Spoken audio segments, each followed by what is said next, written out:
Friends, welcome back to my channel Debtanu blogs. আশা করি তোমরা সবাই খুব ভালো আছো আর আমিও ভালো আছি। তো পাহাড়ের এই কোলে আরেকটি সুন্দর ভিডিও নিয়ে চলে আসলাম তোমাদের সঙ্গে। তো তোমরা দেখতে থাকো। আর এই সকালবেলার দৃশ্য জাস্ট অসাধারণ। তো সকালবেলা ঘুম থেকে উঠে ফ্রেশ হলাম। ফ্রেশ হওয়ার পরে এখন একটু রাস্তার দিকে আসলাম, কেননা রাস্তার দিকে হাঁটতে ভীষণই ভালো লাগছে।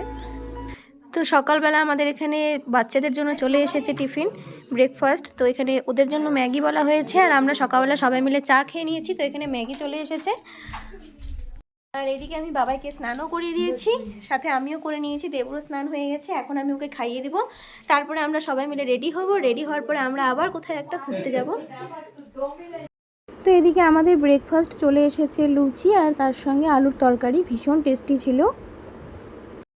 তো চলো আমরা এখন বেরিয়ে পড়বো সাইট সিনে। তোমাদের সঙ্গে সব কিছুই শেয়ার করবো। তো চলো, সবাই রেডি হয়ে গেছে আর আমাদের এদিকে গাড়িও চলে এসেছে। তো চলো বেরিয়ে পড়ি। আর দেবু এখন রুমে তালা মারছে। তো পেছনে যে দেবু আসছে আর ছেলে চলে গেছে সামনে। তো চলো যাওয়া যাক। তো এদিকে আমরা বেরিয়ে পড়লাম। আর দেখো পাহাড়ি রাস্তা, তার সঙ্গে চারিদিকে পুরো সবুজে সবুজ, কি সুন্দর লাগছে তাই না? তো চলো এই রাস্তার ফিলিংসটা আমরা উপভোগ করতে করতে চলে যাই।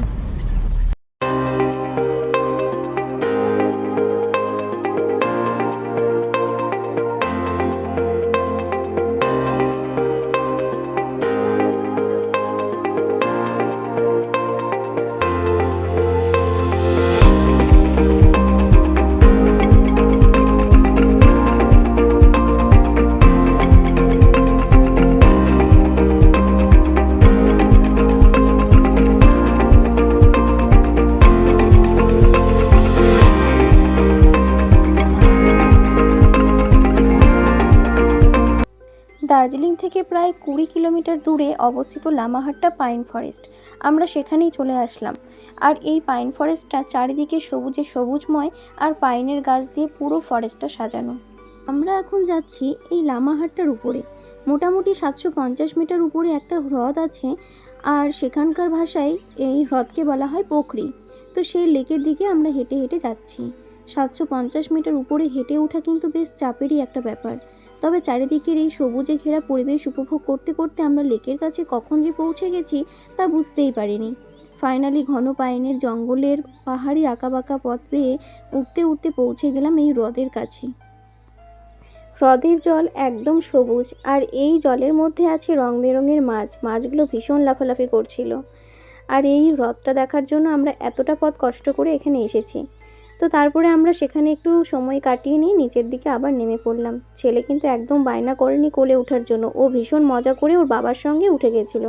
তো দেখো আমরা তিনজন মিলে আবার নিচে নেমে গেলাম, সেই উপর থেকে আবার নিচে চলে আসলাম। এরপর আমরা বেরিয়ে পড়লাম লামাহাট্টা থেকে সোজা চা বাগানের উদ্দেশ্যে। দেখো চারিদিকে কিন্তু চা বাগান, এইদিকেও চা বাগান, ওইদিকেও চা বাগান, পুরো রাস্তাটা জুড়ে চা বাগান। তো চলো আমরা এখন চলে যাব চা বাগানের একদম উপরে।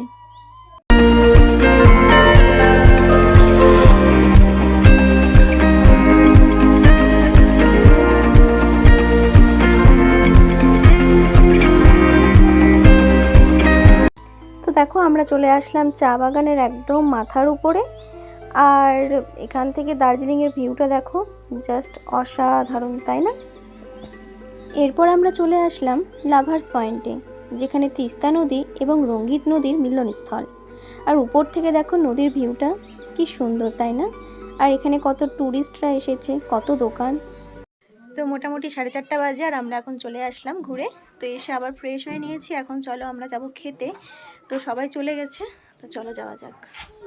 আজকে আমাদের লাঞ্চ মেনুতে ছিল আলু দিয়ে ডাঁটার চচ্চড়ি, ডাল, আর সাথে ছিল ডিম কারি, আর সাথে ছিল স্যালাড।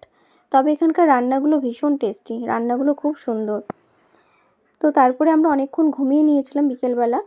তো ঘুম থেকে ওঠার পরে আমাদের সবার জন্য এখানে দিয়ে দিল চা। তো আমরা সেই চা খেলাম সবাই মিলে। আর আমি বেলকনিতে এসে দেবুর সঙ্গে বসে গান শুনছিলাম আর চা খাচ্ছিলাম, আর দুজন মিলে একটু গল্প করছিলাম। কেননা বাড়িতে তো আমরা এরকম সময় কাটাতে পারি না, তাই এখানে এসে একটু ফ্রি টাইম কাটিয়ে নিলাম। আজ আমাদের সন্ধ্যেবেলা টিফিনে দিয়েছিল ওদের নিজের হাতে তৈরি স্পেশাল মোমো। আর মোমোটা কিন্তু ভীষণ টেস্টি ছিল, সবাই বেশ মজা করে খেয়েছি। তারপর রাতে ডিনারে ছিল চিকেন, ডাল আর ভাত। সেটা খেয়ে সবাই আমরা রুমে চলে আসলাম। তো তোমাদের সঙ্গে একটু নাইট ভিউটা শেয়ার করলাম। দেখো কি সুন্দর লাগছে না নাইট ভিউটা।